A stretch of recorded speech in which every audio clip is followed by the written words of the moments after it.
तो दोस्तों सबसे इम्पोर्टेंट बात यहाँ पे अगर हम लोग फिलहाल बात करें निफ्टी की, अगर हम लोग बात करें तो कैसा चल रहा है निफ्टी।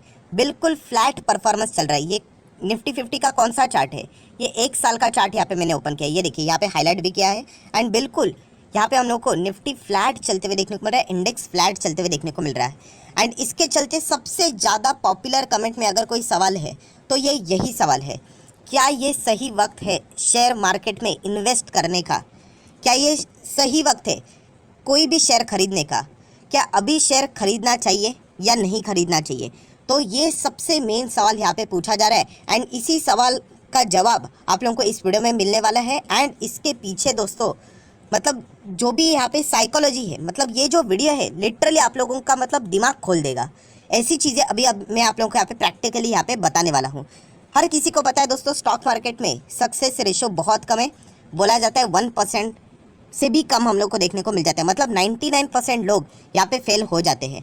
एंड मैंने बीच में एक वीडियो भी बनाया था साइकोलॉजी के ऊपर कि 99% जिस तरीके से लोग सोचते हैं, अगर आप भी वैसे ही सोचना शुरू करोगे तो आप पकड़ लेना कि आपकी भी हार ऑलमोस्ट यहाँ पे हो चुकी है। मतलब आपको नुकसान ही होने वाला है या फिर आप कोई बहुत बड़ा प्रॉफिट नहीं कमाने वाले हैं। सो हमें क्या करना है, ये जो 1% वाले जो लोग हैं ना उनके बारे में सोचना है। बिकॉज ये जो 1% वाले जो इन्वेस्टर रहते हैं इनकी जो सोच रहती है वो एग्जैक्टली क्या रहती है। मतलब अगर हम लोग 1% के हिसाब से बात करें, आपको पता है 99% लोगों का जो पैसा है मनी वो हम लोग को ट्रांसफ़र होते हुए देखने को मिल जाते हैं इन 1% के अकाउंट में एंड ये लोग करोड़पति बन जाते हैं। सो ये जो 1% वाले हैं इनके हिसाब से मैं आप लोगों को बताने वाला हूँ क्या आपने अभी शेयर खरीदना चाहिए या नहीं खरीदना चाहिए। एंड इसके लिए मुझे कुछ एग्जाम्पल आप लोगों के सामने रखने पड़ेंगे एंड ये एग्जाम्पल किन के रहने वाले हैं, बड़े इन्वेस्टर के, सुपर इन्वेस्टर के, जिनको हम लोग एस इन्वेस्टर के नाम से भी यहाँ पे मतलब पहचानते हैं। सो जो भी डेटा मैं आप लोगों को दिखाने वाला हूँ वो पब्लिकली अवेलेबल है, आप चाहो तो क्रॉस एग्जामिन भी कर सकते हो। एंड पास्ट 1 ईयर के हिसाब से मैं आप लोगों को वो डेटा दिखाने वाला हूँ। मतलब कौन सा डेटा दिखाने वाला हूँ कि ये जो बड़े इन्वेस्टर है ना उन्होंने पिछले 1 साल में क्या इन्वेस्ट किया है कि नहीं बाजार में, क्या उन्होंने कोई शेयर्स खरीदे हैं कि नहीं, राइट। क्योंकि जैसे मैंने आपको बताया कि सक्सेस रेशो में अगर हम लोग बात करें तो उसमें ये 1% में ही ये लोग देखने को मिल जाते हैं। एंड उन्हीं के कुछ एग्जाम्पल मैं अभी आप लोगों के सामने यहाँ पे रखने वाला हूँ। तो बहुत ही पावरफुल वीडियो होने वाला है। तो चलिए इसको स्टार्ट करते हैं, बट उससे पहले जरूर कहना चाहूँगा अगर आपने अभी तक डीमैट अकाउंट ओपन नहीं किया है तो लिंक नीचे डिस्क्रिप्शन में 25 वीडियो की लिस्ट आपको बिल्कुल फ्री ऑफ कॉस्ट मिल जाएगी। आपका नाम, कौन सा अकाउंट आपने लिंक के थ्रू ओपन किया प्रॉपरली कमेंट सेक्शन में बता देना, तो हफ्ते भर के अंदर अंदर ये सारे लेक्चर्स आप लोगों को फ्री ऑफ कॉस्ट प्रोवाइड कर दिए जाएंगे। तो चलिए दोस्तों एग्जाम्पल को यहाँ पे स्टार्ट करते हैं। जैसे मैंने आप लोगों को शुरुआत में ही बोला कि बिग इन्वेस्टर, सुपर इन्वेस्टर ये कौन होते हैं दोस्तों? ये वो होते हैं जिनके करोड़ों के पोर्टफोलियो, करोड़ों मतलब क्या, 5 करोड़, 10 करोड़, 40 करोड़, 50 करोड़ नहीं, 100 करोड़, 200 करोड़, 1000 करोड़, 2000 करोड़, 10,000 करोड़ में उन पोर्टफोलियो की बात कर रहा हूँ, ऐसे इन्वेस्टर्स की बात कर रहा हूँ। सो उनकी थिंकिंग पैटर्न के हिसाब से आप लोगों ने सोचना चाहिए, तो आपको बिल्कुल सही सवाल का सही जवाब मिल जाएगा। सो दोस्तों ऐसे 3 एग्जाम्पल मैं आपके सामने रखने वाला हूँ। सो डॉली खन्ना, ये नाम तो आप लोगों ने सुना ही होगा एंड अगर नहीं सुना है तो आप गूगल करके देख लेना। इनका portfolio approximately 450 crore. Stock market है, प्लस माइनस होता रहता है, कुछ वेबसाइट के ऊपर अपडेटेड रहता है, कुछ वेबसाइट के ऊपर अपडेट नहीं रहता है, तो ये 19-20 हो सकता है, किधर 400 दिखाएगा किधर 500 दिखाएगा। 450 करोड़ मोटा मोटी हम लोग एवरेज पोर्टफोलियो इनका पकड़ लेते। कितना है? 450 करोड़। दोस्तों पिछले 1 साल की बात करो ना तो उन्होंने 18 शेयर्स को खरीदा है। कितना? 18। हाँ, कुछ स्टॉक ऐसे भी है जहाँ पे उन्होंने प्रॉफिट बुकिंग भी की है, कुछ स्टॉक ऐसे जहाँ पे उन्होंने कंप्लीटली एग्जिट किया है एंड कुछ स्टॉक्स ऐसे भी है जहाँ पे उन्होंने पार्शली भी एग्जिट किया है। बट उन्होंने 18 शेयर्स में क्या किया है? फ्रेश बाइंग की है। पिछले में 1 साल की बात कराओ, 1 साल में 4 क्वार्टर्स आते हैं एंड उसमें पैसा कितना लगा है पता है? लगभग 198 में तो कितना होता है? 200 करोड़। तो दोस्तों आप समझ रहे हो यहाँ पे पिछले 1 साल में ये एक बड़े इन्वेस्टर है, उन्होंने 200 करोड़ का इन्वेस्टमेंट किया है, लगभग 18 शेयर्स अपने पोर्टफोलियो में ऐड किए हैं। सो ये चीज़ आप लोगों ने समझनी। जो आप पूछते हो ना सर क्या हम लोगों ने खरीदना चाहिए, बड़े इन्वेस्टर देखिए 18 शेयर्स उन्होंने खरीद लिए 200 करोड़ के हिसाब से। ये मतलब एक शुरुआत है, असली मज़ा वीडियो का आखिर में आने वाला है। उस पॉइंट को मिस मत करना वरना ऐसा हो जाएगा कि पूरी पिक्चर देख ली एंड आखिर का जो मेन सस्पेंस था वही खत्म, मतलब देखा ही नहीं आपने। तो ये तो शुरुआत है। प्लस दोस्तों अगर देखा गया तो अभी इसी Q2 की बात करूँ जो अभी मैं वीडियो बना रहा हूँ, Q2 चल रहा है कि नहीं, तो वहाँ पे आप देख सकते हैं दोस्तों इंडिया के एस इन्वेस्टर, वही डॉली खन्ना जी की यहाँ पे बात हो रही है, तो उन्होंने एक कंपनी यहाँ पे और खरीद ली है।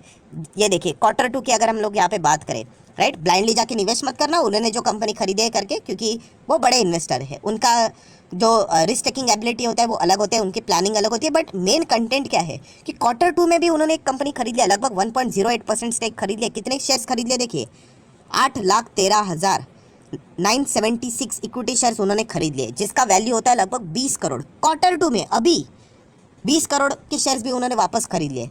मतलब समझ रहे दोस्तों कि बड़े इन्वेस्टर होते ना, वो क्या करते हैं, यहाँ पे उनको कोई कंपनी अच्छी लगी तो वो खरीद लेते हैं, दुनिया भर की चीज़ें देखते नहीं रहते हैं, राइट। ये मैंने एक शुरुआत में जस्ट एक एग्जांपल लिया। चलो एक और बड़े इन्वेस्टर की ओर आ जाते हैं। मुझे नहीं लगता कि इनके बारे में किसी को पता नहीं होगा, ऐसा हो नहीं सकता। विजय केडिया सर, 750 करोड़ का पोर्टफोलियो अप्रॉक्सीमेटली, एंड इन्होंने पिछले एक साल में 4 क्वार्टर रहते 3 स्टॉक्स को ऐड किया है, लगभग 140 करोड़ के आसपास इन्होंने पैसा यहाँ पे लगाया है पिछले एक साल के हिसाब से। एंड रिसेंटली अगर मैं बात करूँ Q2 के हिसाब से, हर किसी को पता है कि यहाँ पे अतुल ऑटो में जो वारंट्स यहाँ पे इशू हुए थे, वहाँ पे विजय केडिया सर ने ही 100 करोड़ यहाँ पे लगा दिया है। सो क्या समझ में आ रहा है दोस्तों, यहाँ पे बड़े इन्वेस्टर तो पैसा लगा रहे हैं एंड छोटे इन्वेस्टर क्या कर रहे हैं, उनकी कहानी कुछ और ही चल रही है। तो उसी के ऊपर मैं ज़रूर आने वाला हूँ। सो डॉली कन्ना का पोर्टफोलियो देख लिया, प्लस विजय केडिया सर का पोर्टफोलियो देख लिया, प्लस उनके रिसेंटली बाइंग भी हम लोगों ने देख ली कि कितना करोड़ का उन्होंने इन्वेस्टमेंट किया। चलो एक और इन्वेस्टर है, उनके ऊपर अभी हम लोग आना चाहेंगे, वो है मुकुल अग्रवाल। सो मुकुल अग्रवाल मतलब यहाँ पे आप देख सकते हो लगभग 2,500 करोड़ का इनका पोर्टफोलियो है। मैं यहाँ पे अलर्ट देना चाहूँगा, यहाँ पे वार्निंग, मतलब थोड़ा सा आप लोगों को पता होना चाहिए कि जिस मुकुल अग्रवाल की मैं बात कर रहा हूँ वो यूट्यूब पर नहीं है। हाँ, जो 2,500 करोड़ के पोर्टफोलियो की मैं बात कर रहा हूँ मुकुल अग्रवाल, हाँ वो आपको ट्विटर के ऊपर जरूर मिल जाएंगे। ये देखिए, ये उनका ओरिजिनल अकाउंट है, लगभग 7,000 के आसपास उनके फॉलोअर है। सो प्रॉपरली जो ओरिजिनल मुकुल अग्रवाल है, जो कि बड़े इन्वेस्टर की मैं बात कर रहा हूँ, वो ये वाले हैं जिनके बारे में यहाँ पे मैं बात कर रहा हूँ। वो यूट्यूब पे उनका कोई अकाउंट नहीं है, उनका कोई भी कोर्सेस यहाँ पे नहीं होता है, तो आप लोगों को पता होना चाहिए। सो ये जो 2,500 करोड़ का जिनका पोर्टफोलियो है, जिस मुकुल अग्रवाल की मैं बात कर रहा हूँ, उन्होंने 19 स्टॉक खरीदे पिछले एक साल में एंड 700 करोड़ रुपया उन्होंने इन्वेस्ट किया है। कितना? 700 करोड़। बहुत बड़े इन्वेस्टर है, आप देख सकते हैं 2,500 करोड़। मैं अगेन दिखाना चाहूँगा, अगर आपको उनको जानना ही है तो ये उनका ट्विटर हैंडल है, चाहो तो उनको यहाँ पे फॉलो कर सकते हैं, ओरिजिनल वाला, मतलब 2,500 करोड़ के हिसाब से मैं बात कर रहा हूँ। सो 700 करोड़ एक साल की मैं बात कर रहा हूँ दोस्तों। नो डाउट, अगेन कहना चाहूँगा, कुछ उन्होंने माइनस भी किए, कुछ मतलब बोलते हैं ना ट्रिम भी किया है अपना स्टेक कुछ स्टॉक्स में, पर आप देख सकते इतना बड़ा उनका बाइंग है। एंड Q2 की बात करूँ, इस Q2 की, सो दोस्तों उन्होंने इस Q2 में 5 स्टॉक्स और खरीदे, 175 करोड़ उन्होंने इन्वेस्ट किए हैं। अगेन वार्निंग देना चाहूँगा कि यहाँ पे उन्होंने खरीदा, इसलिए आप भी ब्लाइंडली जाके खरीद मत जाना, क्योंकि वो बड़े इन्वेस्टर है, उनकी रिस्क टेकिंग एबिलिटी अलग होती है। सो दोस्तों यहाँ पे इतनी जो सारी बातें मैंने अभी आप लोगों के सामने यहाँ पे बता दी, इस 3 ही मैंने एग्जाम्पल आप लोगों के सामने रख दिए। ऐसे मतलब देखा गया ना तो दोस्तों 30 से ज़्यादा ऐसे इन्वेस्टर आप लोगों को देखने को मिल जाएंगे, बड़े बड़े इन्वेस्टर। मैंने तो कुछ ही फ्यू एग्जांपल्स मैंने आप लोगों के सामने यहाँ पे रखे हैं। सो देखा गया तो हर एक बड़े इन्वेस्टर ने कुछ ना कुछ शेयर्स खरीदे हैं, पिछले एक साल की बात करें या फिर इस क्वार्टर की भी बात करें।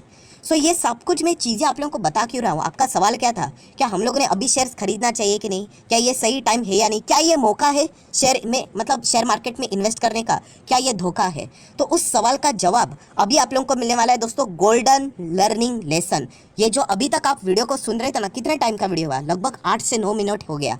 जिन लोगों ने इस वीडियो को यहीं पे छोड़ दिया, लिटरली उनका टाइम वेस्ट हो गया, 9 से 10 मिनट उन्होंने बर्बाद कर दिया। क्योंकि अगर उन्होंने ये वाला पॉइंट नहीं सुना तो फिर कोई मतलब नहीं, क्योंकि अभी एक्चुअल में जो वीडियो का जो बोलते ना समरी है, वो इसी आखिरी पॉइंट में है। सो ज़रूर दोस्तों, इसके ऊपर जाने से पहले मैं आपको रिक्वेस्ट करूंगा, इस वीडियो को लाइक कर देना। आपके लाइक के कारण मेरा मोटिवेशन भी यहाँ पे बढ़ जाता है। सो दोस्तों, गोल्डन लर्निंग लेसन क्या है, बहुत ध्यान से सुन लेना। रिटेल इन्वेस्टर क्या कर रहे हैं, वॉर किधर चल रहा है उसकी ओर फोकस कर रहे हैं। रिटेल इन्वेस्टर क्या कर रहे हैं, इन्फ्लेशन की ओर देख रहे हैं। रिटेल इन्वेस्टर क्या कर रहे हैं, रेट हाइक होगा या नहीं होगा उसके ऊपर फोकस कर रहे हैं। रिटेल इन्वेस्टर देख रहे हैं निफ्टी क्रैश होगा कि नहीं होगा, 15,000 जाएगा या फिर 12,000 जाएगा, अमेरिकन बाजार कहाँ पे, जीडीपी कहाँ पे, रेट हाइक होगा, वॉर क्या है, इन्फ्लेशन क्या है, फलाना क्या है, ढिमका क्या है, अलग अलग जगह के ऊपर रिटेल इन्वेस्टर का फोकस है। आपको समझ में आ रहा है मैं क्या बोल रहा हूँ यहाँ पे दोस्तों? जो बड़े इन्वेस्टर होते हैं ना, ये जो 1% वाले, वो बिजनेस को देखते हैं। मैंने कितने बार वीडियो में आप लोगों को बताया है कि बिजनेस सब कुछ है। स्टॉक मार्केट में आप जिस स्टॉक में पैसा लगा रहे हो, मतलब आप बिजनेस को खरीद रहे हो। एंड ये 1% वाले जो ये इन्वेस्टर है ना, ये वही चीज़ करके तो पैसा लगा रहे हैं। बट 99% लोग क्या करते हैं, शेयर का प्राइस देखते हैं। शेयर का प्राइस आज कितना ऊपर हुआ, आज कितना नीचे गया, निफ्टी 12 जाएगा कि 15 जाएगा या फिर 20,000 जाएगा, कब जाएगा, अब जाएगा या तब जाएगा, इन्फ्लेशन रेट हाइक कितना हुआ है, वॉर क्या है, जीडीपी क्या है, ये सब कुछ दिमाग में रखकर वो इन्वेस्ट करने जाते हैं, सिवाय बिजनेस को देखकर। एंड इसीलिए दोस्तों 1% लोग ही सक्सेसफुल है क्योंकि वो बिजनेस को समझकर बाजार में पैसा लगाते हैं, एंड 99% लोग का फोकस यहाँ पे है। मैं ये नहीं कह रहा हूँ कि ये चीज़ें खराब है या फिर नहीं देखनी चाहिए, बट वेटेज कहाँ पे दे रहे हो आप? आपका फोकस बिजनेस के ऊपर होना चाहिए, बताया कि नहीं? आप सच बताइए कमेंट सेक्शन में, कितनी बार मैंने बोला है। ये 1% वाले जो जितने भी बड़े इन्वेस्टर मैंने अभी आप लोगों को बताया ना, क्या उन्होंने इन चीज़ों के ऊपर ध्यान नहीं दिया? ज़रूर दिया होगा, बट वो इतनी ज़्यादा इंपॉर्टेंस इन चीज़ों को नहीं देते क्योंकि उनको पता है ये मैक्रो एनवायरनमेंट में कवर होती है। मार्केट में आए हो ना तो ये चीज़ें रोज़ होगी, रोज़ शेयर ऊपर जाएगा, रोज़ शेयर नीचे जाएगा, कभी शेयर क्रैश भी होगा, कभी शेयर कमबैक भी करेगा, कभी कोरोना आएगा तो कभी वॉर होगा, कभी डीमोनेटाइजेशन होगा तो कहीं टेररिस्ट अटैक हो जाएगा, कहीं किसी दो कंट्री में झगड़ा हो जाएगा, इकोनॉमिकली वॉर शुरू हो जाएगा, तो कोई किसी कंट्री के ऊपर एक्चुअल में वॉर स्टार्ट कर देगा। ये सारी चीज़ें होती रहती है। एंड अगर आप बाजार में आए हो एंड इन चीज़ों के ऊपर अगर आप फोकस करके बैठ गए तो आप दोस्तों इन 99% में आ गए। एंड ये 99% वाले लोगों की प्रॉब्लम यही है कि इन चीज़ों को देखकर वो लाइफ में कभी भी डिसीजन नहीं लेंगे, नहीं लेंगे बिल्कुल भी। मैं आपको गारंटी के साथ कहता हूँ, मान लीजिए कल मार्केट अगर 15,000 भी आ गया, मान लीजिए, तो वो 15,000 पे भी इन्वेस्ट नहीं करेंगे, वो और कहेंगे कि 12,000 पे आएगा।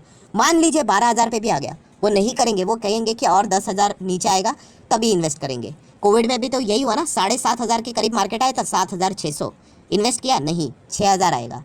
मान ली तो चलो 6,000 भी आ जाता, कोविड के वक्त आया तो नहीं, बट मान लेते, लोग बोलते फिर 4,500 पे आता। ये साइकोलॉजी है दोस्तों। एंड इसीलिए 99% लोग क्या करते हैं, ऑडियंस की तरह स्टॉक मार्केट को देखते ही रहते हैं। दोस्तों इंडेक्स को नहीं देखना है, मैंने इसके ऊपर एक डिटेल वीडियो भी बनाया था कि स्टॉक मार्केट में निफ्टी सेंसेक्स आपको बर्बाद कर देगा। ये देखिए 9 महीने पहले का ही वीडियो है, लगभग 1 लाख के करीब लोगों ने वीडियो को देखा है। ऐसे इंपॉर्टेंट वीडियोस को लोग देखते ही नहीं है, उनको चटपटा कुछ तो चाहिए, एक दिन में करोड़पति कैसे बने, तो फिर लोग जाके देखेंगे। तो ऐसा कुछ भी नहीं, इस वीडियो को जाके देख लेना, ये प्योर वीडियो है, इंपॉर्टेंट वीडियो है। इसी वीडियो के मार्केट में लाख लाख रुपया ले जाएंगे आपको बताने के लिए, एक्सप्लेन करने के लिए, जो कि फ्री ऑफ कॉस्ट अवेलेबल है। लिंक मैंने ऊपर आई बटन पे दिया है, चाहो तो यहाँ पे देख सकते हो।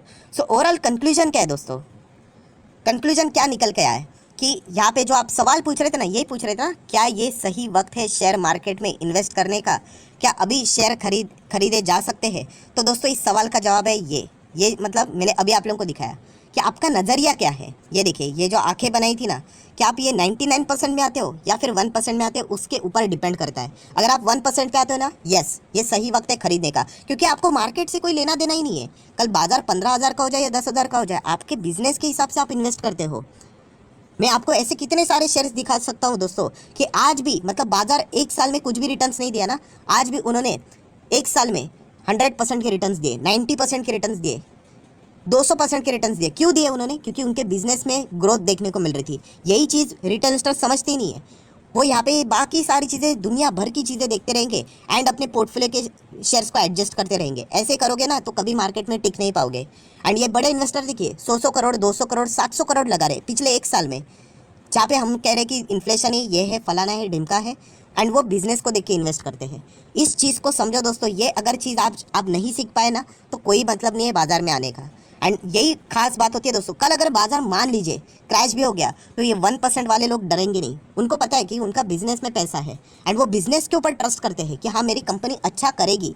कोविड में तो कंपनियां 50-50, 60-60% क्रैश हुई थी। कौन सी कंपनी बर्बाद हो गई? अच्छी वाली? कोई भी नहीं। अच्छी वाली कंपनियां वहाँ से और 10 गुना बढ़ गई। तो आपको अल्टीमेटली ये जो सवाल का जवाब आप पूछ रहे हो ना, क्या ये सही वक्त है खरीदने का, आपका नज़रिया क्या है उसके ऊपर डिपेंड करता है। अगर आप बिजनेस देखने वाले हो ना, यस आप ज़रूर खरीद लेना। बिजनेस अच्छा है, खरीद लीजिए। विजय केडिया सर ने 100 करोड़ लगा दिया वारंट के हिसाब से। अगर हम लोग बात करें, उन्होंने तो देखा नहीं कि ये सही वक्त है या नहीं है, इन्फ्लेशन हो रहा है कि नहीं हो रहा है। ये तो हमेशा का नाटक है, ये तो चलता ही रहेगा। अब 10 साल के बाद आना हो तभी भी सेम गाना ही चलता रहेगा।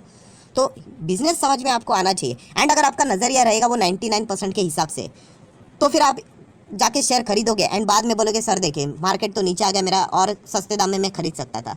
तो ये डिपेंड करता है कि आपका नज़रिया क्या है, तो उसमें मैं कुछ नहीं कर सकता। अगर आपको वाकई में मार्केट में सक्सेसफुल होना है, उस 1% में आना है, तो बड़े इन्वेस्टर की तरह सोचना शुरू कर दीजिए, तभी जाके आपका पैसा बड़ा बनेगा। वरना ये 99% यही चीज़ें हम लोग देखते रहेंगे। मैं अगेन कह रहा हूँ ये चीज़ें देखना गलत नहीं है। मैं खुद वीडियो बना के आपको अपडेट रखता हूँ, अपडेट रहना ज़रूरी है।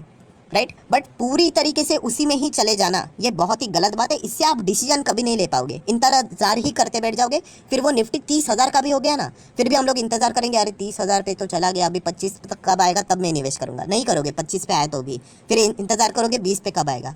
तो ये चीज़ों को बदल दीजिए, इस एटीट्यूड को चेंज कीजिए, तब जाके आपको अच्छा खासा रिजल्ट यहाँ पे ज़रूर मिलेगा। सो आशा करता हूँ दोस्तों, जो मेन आपकी प्रॉब्लम थी वो मैंने यहाँ पे एग्जाम्पल के साथ यहाँ पे सॉल्व कर